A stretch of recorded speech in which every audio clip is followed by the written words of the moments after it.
Oi pessoal, Marcelo Sanches aqui no canal Marcelo Sanches. Antes de mais nada, deem likes, se inscrevam neste canal. Aqui a gente fala principalmente de Beatles. Beatles. E hoje eu vou falar do George Harrison, programa de número 1, serão 2, a falarmos do George Harrison. No último dia 25 de fevereiro ele completaria 76 anos de idade. Bom e velho George, que saudade do George. Vamos em frente, gente. O George Harrison é um cara importantíssimo no cenário da música pop. Apesar da pecha de ser o Beatle quieto, Beatle discreto, o cara foi um grande inovador, um grande influenciador da cultura ocidental, né, nos anos 60, como membro dos Beatles e como figura peculiar e singular, né? Foi aquele cara que começou, que introduziu a música indiana no cenário da música pop, do rock, né? A partir de 1965, ao tocar cítara em Norwegian Wood, ao se aproximar de Ravi Shankar, que seria o professor dele, grande amigo, né? E ao se aprofundar nos estudos filosóficos vindos do Oriente, né? O George, como músico, começou aos 15 anos, assim, arrebentando os dedos, segundo a mãe dele, Louise Harrison, para aprender a tocar os primeiros acordes na guitarra. E ele conseguiu muito bem, diga-se de passagem. Eu considero que o George tem uma primeira fase como músico, que é aquela, claro, que começou aos 15 anos e foi até que os Beatles se tornaram profissionais no Cavern e em Hamburgo, por exemplo, né? Que foi o George, que era mais um guitarrista de rockabilly, né? Especializado em fazer solos assim melódicos, né? Sem improvisos, né? E você ouve isso naquelas gravações do Star Club, por exemplo, né? O George gostava muito do Carl Perkins, mas ele ouvia de tudo. Ele ouvia bolero, ele ouvia foxtrot, cancioneiro da Broadway americana, enfim, ele era um cara que tinha uma influência musical muito rica, muito vasta. E, em princípio, o George, com essa influência toda, a formação do George, não fez com que ele adquirisse aquela pinta de guitarrista roqueiro, né? Ele tinha um estilo bem suave, como diria o Pete Townshend do The Who, alguns anos depois, né? O Townshend não gostava muito do George enquanto guitarrista, mas era verdade, o George era um cara mais assim, ele tinha um estilo mais delicado de tocar. Tanto que na primeira fase dos Beatles, aí eu já pego uma segunda fase dele, que seria de 62 até 65, mais ou menos, né? O George, ele, por exemplo, fazia os solos dele baseados em acordes, ou em blocos de nota. Você ouve isso, por exemplo, em All My Lovin'.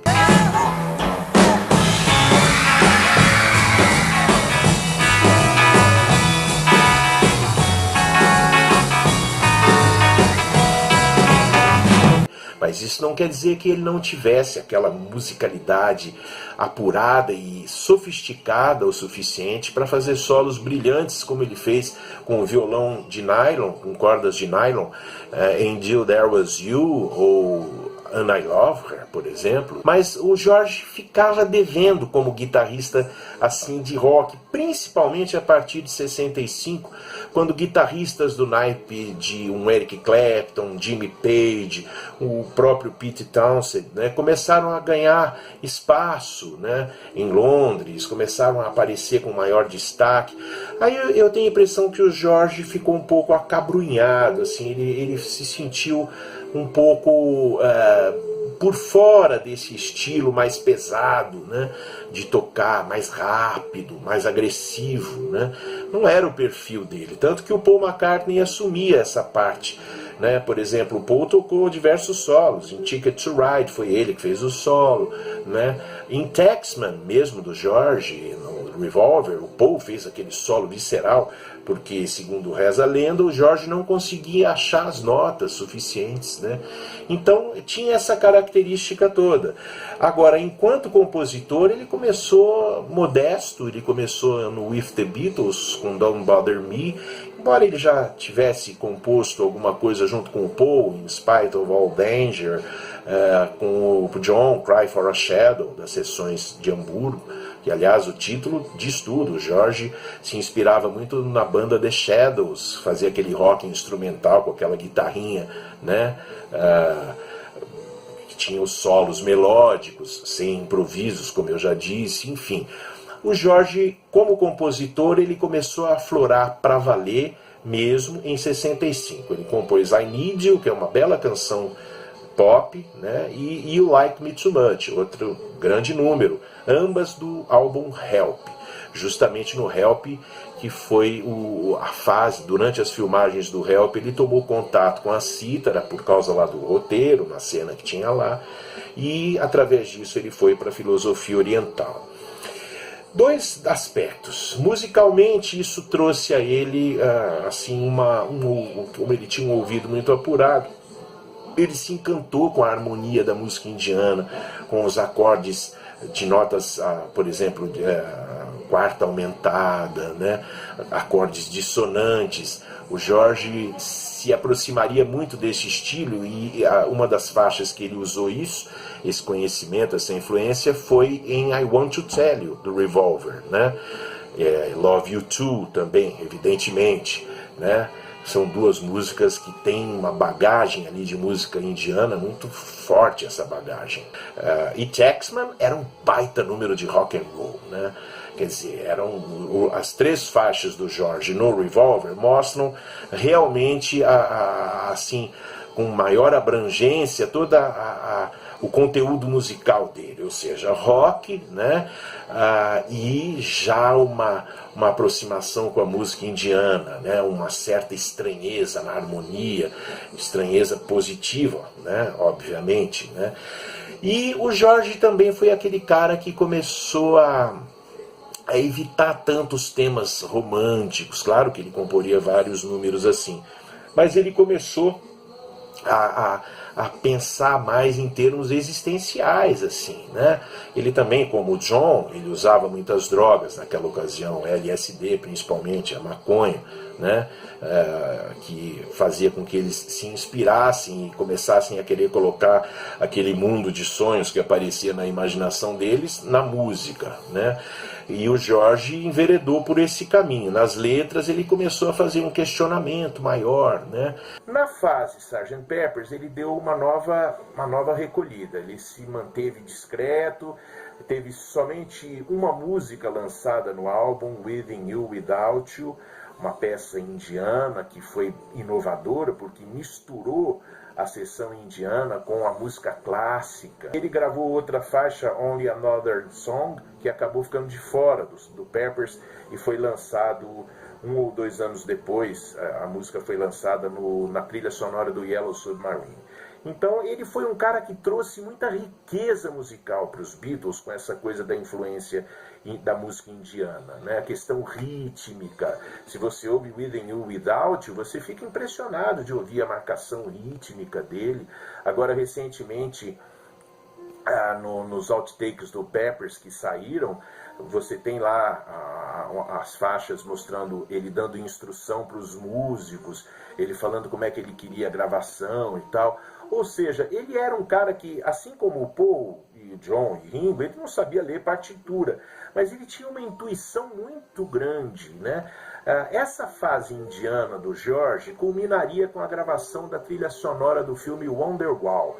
Ele começou a gravar em 67, terminou no comecinho de 68. Foi a trilha sonora para um filme, né, feito na Inglaterra na ocasião, que mostrava muito do psicodelismo, da swing in London também, assim, de uma forma muito avant-garde, né? E a trilha sonora foi do George. Ele toca muito pouco no disco, na verdade. Ele toca ali umas guitarras, um pouquinho de cítara, talvez uns efeitos de piano. E o Wonderwall foi o primeiro disco solo para valer de um Beatle mesmo. Com essa aventura do Peppers e com o Wonderwall, o George encerrou, vamos dizer assim, a fase mais destacada da influência dele com a música indiana. Ele manteria essa influência ao longo de toda a carreira em alguns aspectos musicais. Foi quando, em 68, ele conversou, se não me engano, com o Jimi Hendrix. Ele foi uma noite assistir junto com o Clapton a um show do Jimi Hendrix em Londres, que em 68 já era um mega star, né? E o Hendrix parece que numa conversa deu uns toques no George. Porra, cara, você tem que se dedicar à guitarra, né? A guitarra é o canal. E o George voltou a praticar, e ele inclusive declarou ao Ravi Shankar, e tem uma cena no filme, no documentário Living in the Material World, que o George fala: eu realmente cheguei à conclusão que o meu barato é a guitarra mesmo, a cítara eu vou deixar pra lá, porque não é minha praia. Né? E foi o que ele fez, e retomou a guitarra. E aí eu acho que ele retomou a guitarra com muito mais apuro. Você já percebe um George Harrison bem mais desenvolvido na guitarra, nas técnicas de guitarra naquela ocasião. Ele também começou a ouvir The Band, ele se influenciou muito com o rock, com o country rock da Band, né? Óbvio, Bob Dylan, ele era apaixonado pela música do Bob Dylan desde 63, 64, quando eles conheceram, os Beatles conheceram o Dylan. O George foi aquele cara que manteve a ligação com o Bob Dylan. Foi ele que ficou amigo do Dylan. Eles passavam muitos dias juntos, né, tocando, improvisando. Foi através do Dylan que o George conheceu a Band, né, e toda uma gama de características da música americana, do rock americano que estava sendo feito naquela ocasião, né? O álbum branco, por exemplo, ele, nessa altura ele já tinha um monte de músicas, mas ele não tinha espaço mesmo dentro dos Beatles, então ele foi segurando isso. No álbum branco ele conseguiu gravar While My Guitar Gently Weeps, uma participação do Clapton no solo, mas a música é maravilhosa, é uma balada lindíssima. I look at you all, see the love there that's sleeping, while my guitar gently weeps. E mais uma vez expressa a alma do George, né? Com aquela questão de achar que o mundo estava se desvirtuando, se perdendo, as pessoas eram muito fúteis, perdiam tempo com banalidades. Ele já expressa isso na letra dessa música, e a ideia dele: enquanto a minha guitarra estiver tocando, chorando, eu estarei em busca, né? Muito linda essa música, ainda mais com o solo do Eric Clapton. Pigs é uma música que, assim, eu estava ouvindo, eu ouço essa música toda semana, mas a última audição que eu tive dela, assim, eu fiquei impressionado. Você vê ali que é uma música simples, tem aquele arranjo, né, do harpsichord, né, que é um instrumento, que é um teclado, um piano muito usado em música erudita, que é a marca da música. Mas se você prestar atenção no desenho melódico, na segunda parte da música, na linha melódica, é maravilhosa, é uma música lindíssima, que só um cara com um talento incrível, uma musicalidade incrível, seria capaz de criar uma coisa daquela, né? Long, Long, Long também é uma música muito interessante, com aquele trabalho de bateria do Ringo, que dá aquele ar, né, de uma coisa lúgubre, né, misteriosa, né? E Savoy Truffle, que é uma música muito interessante, embora eu ache que a gravação não ficou tão boa. Savoy Truffle é uma música que mereceria uma gravação melhor, né? Mas foi um passo fantástico no desenvolvimento do George como compositor. Ali ele já era o George Harrison, grande compositor, né? Depois, na sequência, os Beatles começaram realmente a decair por uma série de razões financeiras, por causa do controle da Apple, mas também e muito por causa dessa questão do George ter espaço dentro da banda. Eu acho que por volta de 1969 ele estava compondo mais e melhor que o John Lennon. Eu não tenho nenhum receio de falar isso. O George tinha um monte de músicas que apareceriam depois do All Things Must Pass, que a gente vai falar na segunda parte do programa. né? Mas os Beatles, o John e o Paul eram muito fortes nesse sentido. Eles tinham lá o espaço deles e eles não abriam mão. E você vê nas sessões de ensaio do Let It Be que o George era muito subestimado. Na hora de ensaiar as músicas dele, o John e o Paul bocejavam, não faziam força para decorar as partes, os acordes, nem as letras. Era um esculacho. Isso quem assiste, quem tem acesso aos tapes do Let It Be completos, né, os ensaios todos, percebe ali que os caras não estavam a fim de ajudar o George nesse sentido.